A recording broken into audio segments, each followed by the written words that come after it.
Mas eu acho que é essencial a gente conhecer o mundo, pô. Como assim? A gente é muito doido, né? Quando Paulo diz assim, não vos conformeis com esse mundo, eu sempre tive uma leitura disso aí muito caricata. É a roupa do mundo, a música do mundo, Nossa. a festa do mundo. Porque era esse mundo que a igreja dizia que eu não podia. O cinema. Tinha lá na Igreja Batista que a gente se converteu, não é do nosso tempo, mas uma geração, duas para trás, o pessoal foi excluído porque foi no cinema. Então, exclui porque foi no cinema. Então, mas não é isso que Paulo está falando. Está falando desse sistema do mundo corrompido, porque o homem vive essa sistemática. É isso aqui que E a é uma gente tradução tem. difícil, né? O conforme de não se conformar é uma tradução complicada, né? Tomar a forma, até o Isso. cosmos ali, o sistema, né? Cara, é difícil, mas Mas a não gente. tem um ponto onde a gente tem que tomar. Isso é engraçado, né, cara? Eu creio, pra mim, que a Bíblia, no final das contas, ela é simples, ela não é tão complicada, não. Ela tem ali os preceitos principais e aquilo é o que importa, o resto a gente vai ajustando, porque o principal, cara, ame a Deus acima de todas as coisas, ame o teu E o próximo próximo como é a ti assim mesmo. mesmo, Pronto. e a partir disso você vai derivar algumas Sim, coisinhas ali que sim. são princípios e tá tudo bem.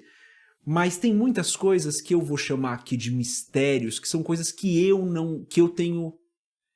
Eu falo, cara, isso daqui daria muito tempo de meditação.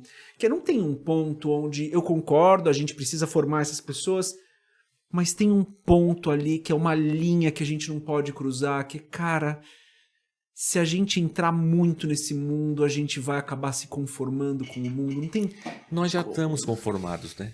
que é esse cuidado, Nós né? já estamos no mundo. A gente cresce, a gente não tem noção de quanto esse mundo molda o nosso caráter, a nossa mente e a nossa espiritualidade. A gente foi moldado, não dá para evitar isso aí. Isso. Eu olho a minha formação e a das minhas filhas, elas vivem num outro mundo. Eu não vivi nesse mundo delas aqui, eu não cresci nesse mundo Sim, delas. sim. Elas têm uma outra visão de mundo. Eu sou muito mais preconceituoso do que as minhas filhas. Eu sou muito mais xenofóbico do que as minhas filhas. Porque elas cresceram num outro momento. Elas de uma certa maneira, esse mundo está moldando a gente. Isso. É impossível a gente ser lido fora do nosso tempo, né? Da cultura que a gente foi formado. Então a gente já está lá. Eu já estou aqui. Eu preciso entender isso aqui. Eu preciso conhecer quais são as forças que movem, da onde vem, para onde vai, para que eu consiga formular minha fé aqui dentro. Mas a igreja parece que a igreja acha que se tirar e se eu não enxergar, não vai doer. Não, cara, eu já estamos aqui nesse balde aqui, nós estamos todo mundo jogado nesse mundo aqui e esse mundo vai moldando. Eu ouvi uma experiência, um pastor assembleano, professor de ética no Mackenzie. Eu esqueci o nome dele, tá? Mas eu esqueço o nome de todo mundo. É o Bitum. É o Bitum. Pastor Bitum. Ele dava aula de ética no Mackenzie. E ele fez um exercício de ética com os alunos de direito do Mackenzie. E depois ele fez esse exercício com os alunos, com o pessoal da igreja dele. Aham. E eu fiz isso com o pessoal da minha igreja.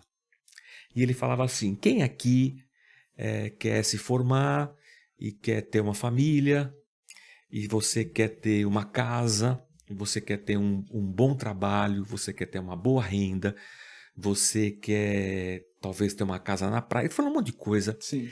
E todo mundo disse: eu quero. Todo mundo queria quer, sei lá, uma carreira, todo mundo quis. Aí falou assim: por que ninguém quer, por exemplo, acabar de fazer direito e advogar questões das minorias e ajudar onde não tem, e você dedicar a sua vida para servir o outro? Por que isso não é um desejo seu? Sim. Quem foi que formou em você esses desejos? Quando eu levei isso para a igreja, foi assustador. Porque eu percebi que na igreja nós estávamos ensinando os nossos filhos a escolherem a faculdade que dá mais dinheiro. Isso. Então, se eu estou formando o meu filho para adorar o dinheiro, eu tenho um Deus errado na minha vida. Se é o dinheiro que conduz a minha vida e a escolha que eu dou para o meu filho, o dinheiro é o meu Deus e vai ser o Deus do meu filho. Por que que ele escolhe pelo dinheiro e não pela vontade de Deus? Quem é o Deus dele? Aí eu tive um choque e a igreja também teve. Mas quem colocou isso dentro de você querer uma profissão, uma casa, um carro? Mas foi a igreja. Eu falei, então, a igreja, a própria instituição igreja, contaminada por esse mundo. Não intencionalmente, mas não contaminada com a mentalidade. Com a mentalidade. Então, não vos conformeis com esse mundo. Eu não só estou conformado, como eu trouxe essa cultura para dentro da minha visão. E eu ensino isso como se fosse Deus querendo dar para você uma boa vida. Por que ninguém quer ser médico nas regiões ribeirinhas? Por que ninguém quer ser enfermeira na África? Por que ninguém quer ser advogado de causas? Por que eu só quero? Porque esse mundo aqui, na força dele, tá me moldando. Tá me contaminando. Tá me contaminando. E eu tô preocupado com a saia. Eu tô preocupado com a bebida. Eu tô preocupado com o cabelo. Eu tô preocupado com coisas que eu acho que não são a preocupação de Jesus. Porque essas coisas não vão me tirar de Deus. Mas essas outras aqui vão, porque eu já tenho um outro Deus na minha vida. Sem eu perceber, eu tenho um outro Deus na minha vida.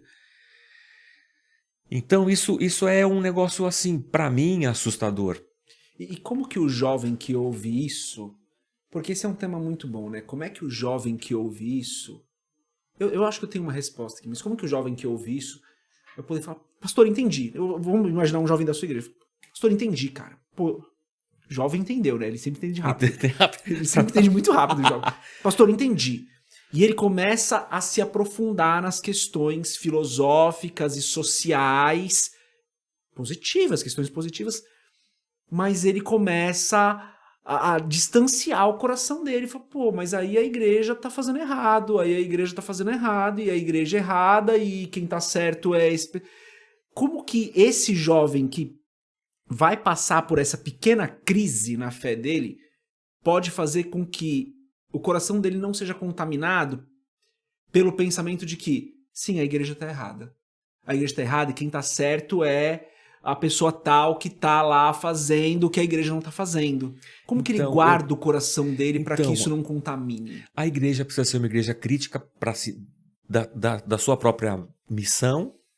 Ela tem que entender o seu lugar no mundo e ela tem que estar ensinando o evangelho de Cristo.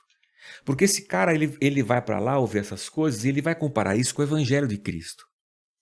E se ele comparar com o evangelho de Cristo, se o que ele aprende na igreja é o evangelho de Cristo, ele vai ter uma resposta sempre para lá. Mas se o que ele está aprendendo na igreja é um bairrismo, é uma doutrina, está fora do evangelho, está aprendendo a ser próspero, qualquer outra coisa, ele vai dizer, a igreja está errada. E ela está mesmo.